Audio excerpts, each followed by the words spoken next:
Hey, everybody, and welcome back to another episode. Today, I've got Owen Reimer on the podcast. Owen started in financial services, and now he's doing ground up multifamily development. I can't wait to jump into the journey and discover a little bit more how he got started in that and how he's getting a lot of success.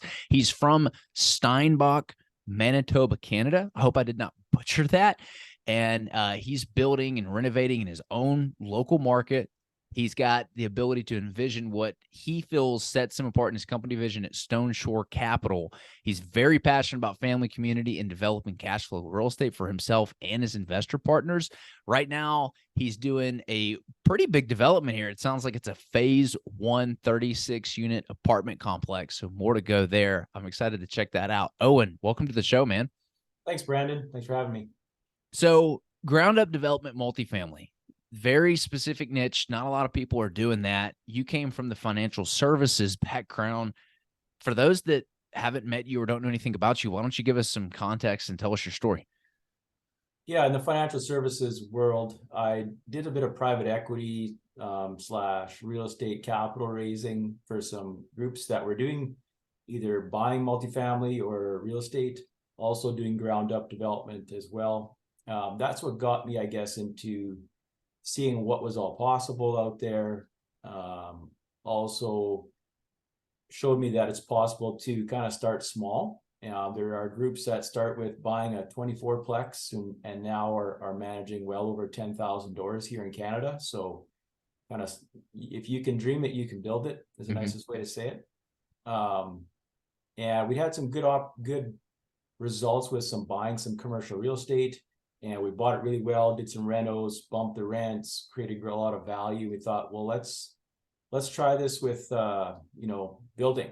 And we started looking for lots, and lo and behold, there was just the timing was right. There was some multifamily lots zoned, shovel ready, slap a plan on it and start building. So we started right there. So yeah.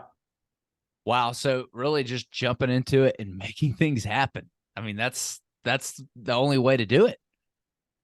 Yeah, I guess my past history, I learned a lot of the financial background on things. And I brought on, I guess, builder partners that could do the building side of things. Mm-hmm. And so I asked a lot of questions. I pushed a lot. And I guess we learned we fell forward as we learned is the nicest way to say it. You learn as you go, and action creates results. The biggest learning piece there. Yeah, every failure is just one more no closer to a yes, right? I compare doing, learning development to, it's kind of like driving through a city. A lot of people are like, oh, I'm going to sit at the outskirts and I'll just wait for all the lights to turn green, and then I'll just zoom from one side to the other. That's not how it is at all. There's red lights, you're going to have traffic, you're going to make wrong turns. Your GPS is going to steer you in the wrong way. It's going to flip you around. It's going to take a while to get to that other side. But eventually, if you keep doing it, you're going to succeed. You're going to hit it. For you, I guess, take us back to that first successful development. What was it? And what do you feel like the factors were that went into it to make it a success? I guess it revolves around the people I was connecting with in that space. I'd had some friends that were doing some smaller multifamily development for some other developers. They were the project manager, general contractor type person. And they were just encouraging, saying, you could do this, you could figure it out, I'll help you and guide you along the way. So I think the biggest thing we learned early on was find people that know what they're doing and hitch your wagons to them, get them involved, and let them do the heavy lifting of the things you don't know, so you can learn them as you go. Don't be afraid of what you don't know. Just find the people that know it, and they'll guide you through. I think that's the biggest thing. People are afraid to ask for help. And you don't have to go around saying help, but just in the right way, like, bring along people, let them make some money along the way. And they'll teach you the things that you don't know, so that, you can decide you keep them around or you build upon that. Do what you do best and let somebody else do the rest. That's it's really that who not how concept. I can tell you, we were vertically integrated for a long time, and what got us to, where we are today. But for those, say, the same things that got us to where we are today are not the same things that are going to get us to the next level. And like we're having to do more of those partnerships, right? Because there's some bigger deals we're trying to do. And I don't want to take on the risk of doing it without a, partner, build to rent, something we're very interested in. I want to bring in a build to rent partner who's done it, copied and pasted multiple times. And if I can provide the capital and the land, well, boom, we've got a great partnership. I love what you did there. Can you tell us some context when you said that your success revolved around finding the right people and kind of plugging in those gaps? Like, what were you really good at, and what did finding the right people look like? How did you know who you needed? Well, I'm a bit of a dreamer, so I keep dreaming about what could be. Sometimes have to put some action to that. So you see development where I live, where we develop, as a very I call it entrepreneurial area. A lot of people come from maybe a rural / farming background, hardworking trades. There's a lot of that going along. A lot of people can do the work. Sometimes trying to create the vision of what could be is a little bit difficult. So I guess we found a partner, a friend of mine. We connected to, I think our boys played soccer together. And so he was a builder. He built some smaller multifamily stuff for some other people. And when we were looking, we'd bought up a lot. Well, here I actually had bought a lot to build a fourplex on. And then we started running numbers and thought it was doable. And there was a lot for sale that was you could put about a 16-plex on. I just realized it's really the same amount of work. It's just a little bit more money. That's really what it boiled down to. So a lot of work, a little bit more, a lot more money, a little bit more work compared to what? A fourplex. All you're doing is taking fourplex and timesing it by 4. So you need 4 tubs on one build. You need 16 tubs. Everything is times 16 instead of times 4, and you just need somebody that's done it before to guide you along. And that's really what we did. So I had the guy in place. We talked to a couple different builders, and he built a certain design before, and we basically just followed him in that role. I was the guy who kind of put together the money side of things, where we raise the capital, create a syndication model, talk with investors, brought on the partners for the general partner side, and just kind of ran the whole back end of it. I wasn't on site really at all, but I made sure that everything kept moving. That was up to, I guess, the developer. We had setbacks along the way with all kinds of different things. This was started in 2021, so we were still dealing with supply management issues. We just would take advantage of things that came our way. If we could buy stuff that was kind of decently priced, we just buy everything, and go from there. And sometimes you also dealt with, I'm up in Canada, where we live gets to be -40. -40 Celsius is -40 Fahrenheit. So when you're building in the wintertime, sometimes you run into some problems with weather, and you can't do things when it's super cold. So we had some issues there. We had some issues with windows not showing up on time. We had issues with some trades not showing up on time, and things got delayed here and there. Overall, I think you keep moving forward one day at a time, and don't get upset, and just keep it going. Banks seem to work pretty good with us on this first build, and that was really good too. You need partners on your financial side of things too. You got to create a win-win for everybody, not just yourself. You have to do it for your builder, your trades people, your contractors, bankers, accountants, lawyers. Everybody is helping out, so you need to make sure they're looked after as well.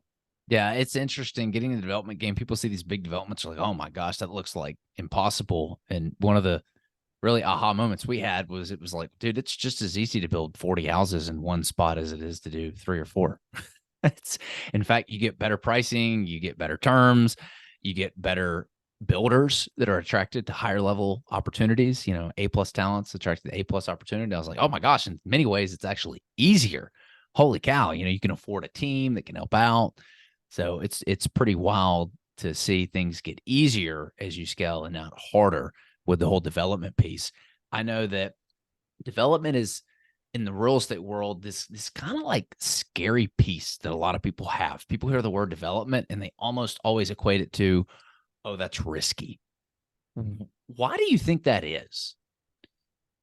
Um, Often I would say there's some unknowns. If you don't have a team that's gone through it, it can be risky if you don't have a great management system. And so if you Hmm. don't have all kind of your ducks in a row and you're just kind of trying to wing it, there is definitely some higher risk components that come along with that. And I think that's really where it boils down to. Like you just talked about scaling and getting bigger. I mean, it's people see these bigger projects, and I think they're even easier than the projects that we're doing right now, because when you get to a certain size, you had to grow to that size. You can't start at that size. So as you grow to that size, you have that learning that, you know, everybody becomes successful overnight over 5 or 10 years. If you heard that Yeah. kind of Yeah. stuff. Same thing with development. You start smaller and you kind of just keep your next thing going bigger, and you'll start attracting the right team that can help you scale. So, I mean, for our next build, I'm bringing in a guy that's built the style of what we're doing, you know, in multiples, and he has worked in a track record of creating strict timelines and being done very quickly. So we've seen that's probably one of the things that we wanted to get better at was timelines, Hmm. especially in today's high interest rate world. I mean, Hmm. for us, the development side, the biggest thing is on the risk side, I would say, you know, making sure you have all your due diligence done as best as you possibly can. You're always going to make some mistakes, and that's, you have to be okay with that, but have some room to make mistakes. Call it contingency, not just on your budget, but also contingency on you're going to be wrong somewhere. And that's just how it is. Hmm. And if you can, you know, manage through those times and not get stalled out and have, you know, fallback methods for things like, I was telling you my worst situation was at last fall. Yeah. We had one lender had approved us on a certain kind of builder mortgage, and when it came down to the final terms, we were so far along in the process already because I was a little too aggressive on starting. Um, we didn't qualify based on some terms. Now, knowing what I know, we probably could have gone and done, but at the same time, our lender didn't know how to manage that. So, you know, sometimes who you pick is very important. And so right now I have walls up, and I don't have my financing was approved, but now it can't be placed. And I'm a little bit concerned, of course, because we're trying to build it. No, this is a 20-plex we're working on. I quickly scrambled. I didn't get, you know, it was a little stressful at the moment. I had another business that had some problems unrelated, you know, cleaning it up at that point in time as well. But with this one, I quickly pivoted. I've had another lender that we'd worked with in the past and farmed it out to him really quick. And they were able to get us a builder mortgage within 3 weeks placed. Um, and that's key thing where we had a good relationship, and now we've gone back, we've done some stuff with him where we, you know, buying some pre-development land and getting financing with them has been fairly, I call it easy, just because we know what their buy box is, and we just kind of put it out there and they say yep. And so knowing who to go to when you run into trouble also is very helpful. So Yeah. I love what you said. Your total risk is equivalent to the people that don't know what they're doing yeah, in your party. sometimes it's me. So Yes. I mean, 100%. If you go try to do something that you've never done before, don't have the right people, then it's going to fail every single time. This is one of the reasons why I really stress when people are looking to place their capital with operators or sponsors, they don't just do the homework on the sponsor, the face who's raising the money. Who's the builder that they're hiring in this? You know, what bank is financing it, right? What are those financing terms?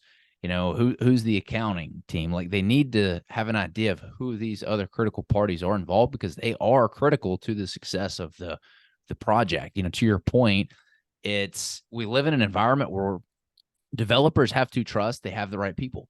I don't have the time to go and learn civil engineering. I have to trust that the civil engineer has made the right decisions, and the city whom I work with, their civil engineer has, you know, done their due diligence on what my civil's produced, and we're going to have a good development here. And, you know, sometimes people make mistakes and you learn along the way, and it usually ends up just costing us a whole lot of money. But that's the reality of development, is the developer is not going to know every single specialized trade there is, and what problems could arise from them not being able to perform. That's why it's very important to pick out all the right best people. So we've talked a lot about what goes into success. What have been some of your biggest mistakes and setbacks?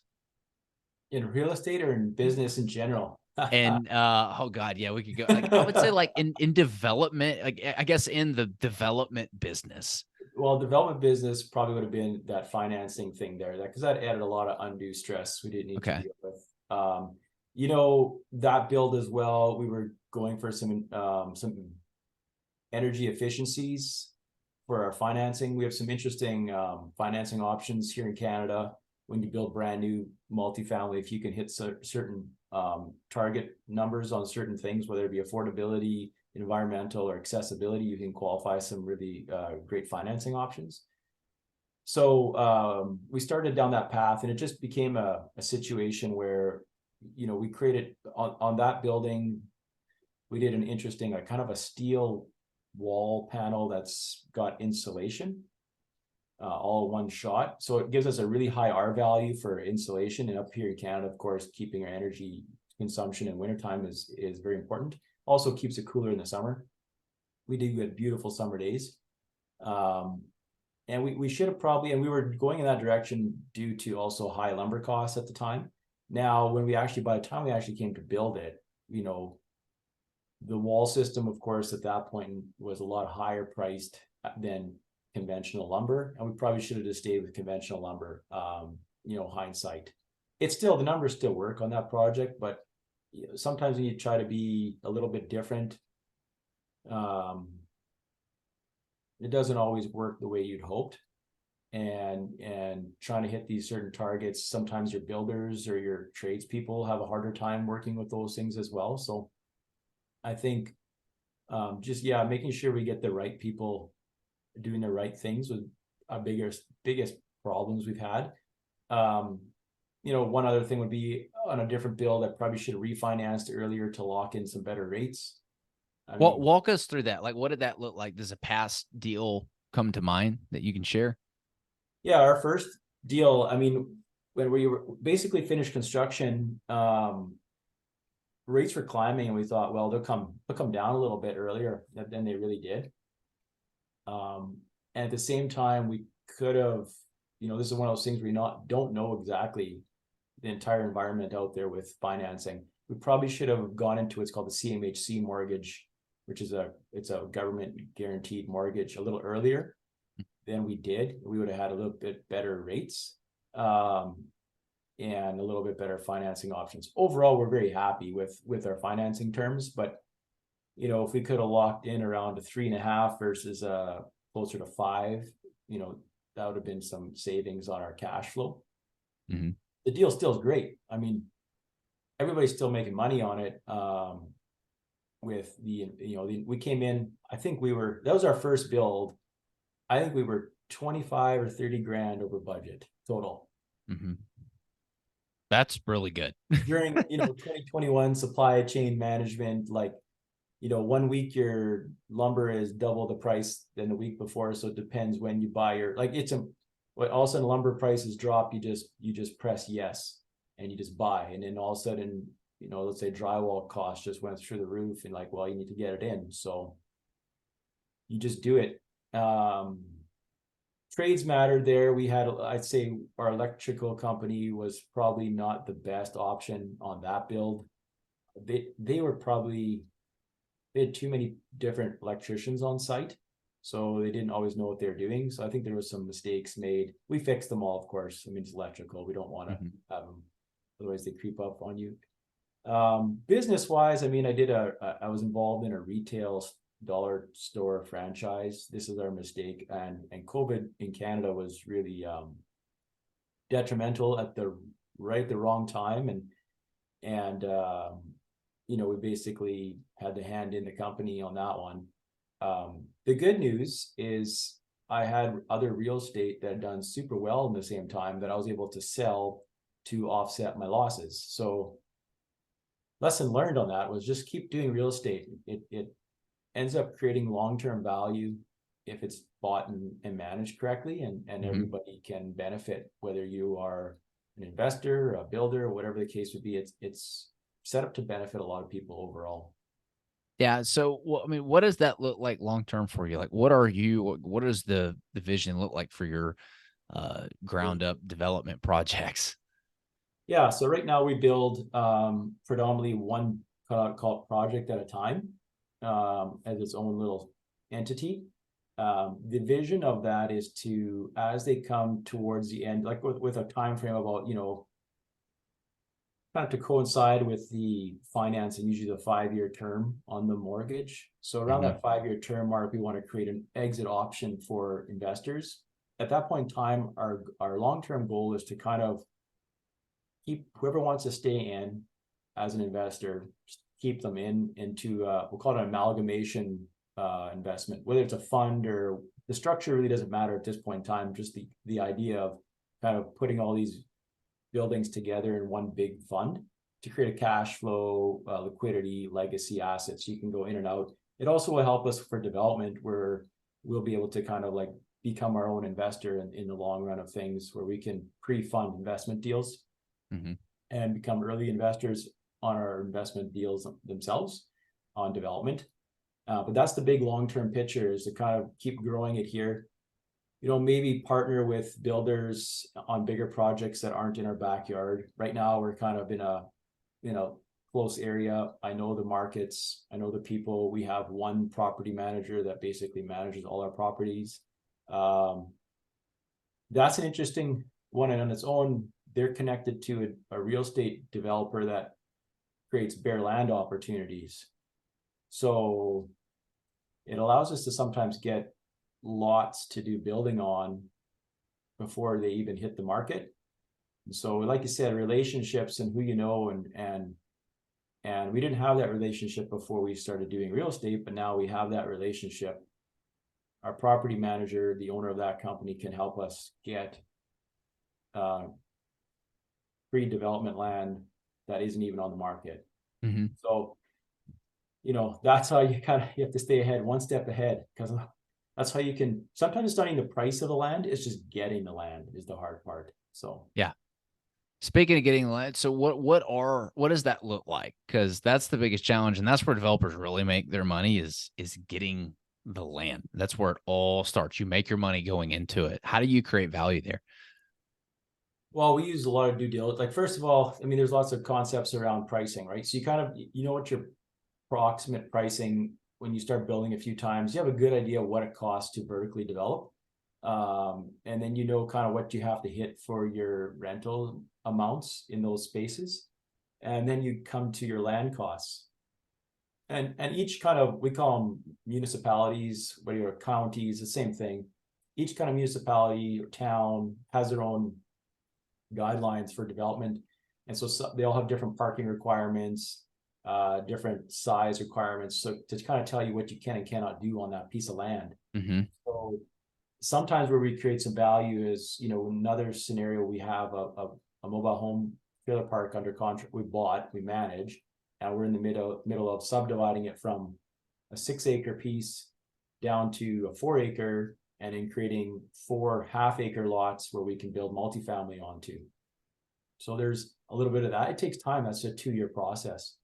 The other side of getting the land is, and knowing what to pay is you have to know all your costs before you can kind of look at the land and say, does that make sense? Am I buying it? How many doors can I put on there?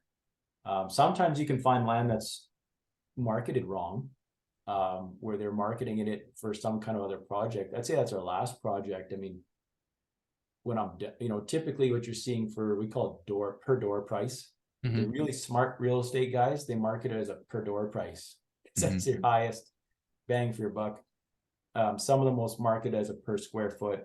Some of them market it per acre, whatever you want to call it. You just got to figure out where can you make some money. So, anywhere between, depending where you are, the market these days where we are is probably $25,000 to $35,000 a door for cost of land.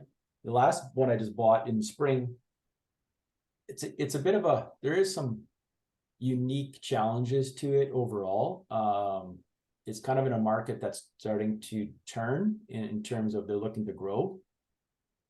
And overall, my land cost per door is going to be under $5,000 a door. And there's other things that I can save some money on too. So I look at it and say, that's some added value, because I know what my build cost is approximately. And if I can create a lower, cost per door, all that does is that gives whoever's investing in the deal, that's the value you get, turning that dirt into some apartment buildings. Apartment buildings is based on your net operating income, your value there. So, at the end of the day, it's going to, if it makes $1,000 a month, for example, it's going to have a certain value, whether the land costs $5,000 a door or $100,000 a door, it doesn't really matter. So the cheaper you can build it, the more value you can create for your investors and yourselves. So yeah, 100%. We're that's what we're focused on. I mean, we've gone as far as trying to like import stuff from other countries to try to get that cost down, right? What can you control is what we're trying to focus on, because if you can build cheap enough, man, I mean, the sky's the limit on what you can do. I love that model, getting creative in the face of uncertainty and big problems. So if people want to learn more about you, learn more about Stoneshore Capital or your company, where can they go? the best place probably right now is LinkedIn. I'm on LinkedIn under Owen Reimer. I'm also on Instagram, Owen Reimer. We're just in the middle of remodeling our website, so it's alive, but you're not going to see a lot of information there. Just stay tuned, it's coming. But right, yeah, LinkedIn. Find me on LinkedIn. Find me on Instagram under Owen Reimer. All right. OWEREIMER. So Perfect. We'll make sure that that is posted in the show notes. Dude, it is so great catching up with you and having you on. I appreciate you coming on today. thanks, Brandon. Appreciate it. As you can tell, I love it, and I could keep talking for hours, but I should let you go. 100%. We'll see you next time.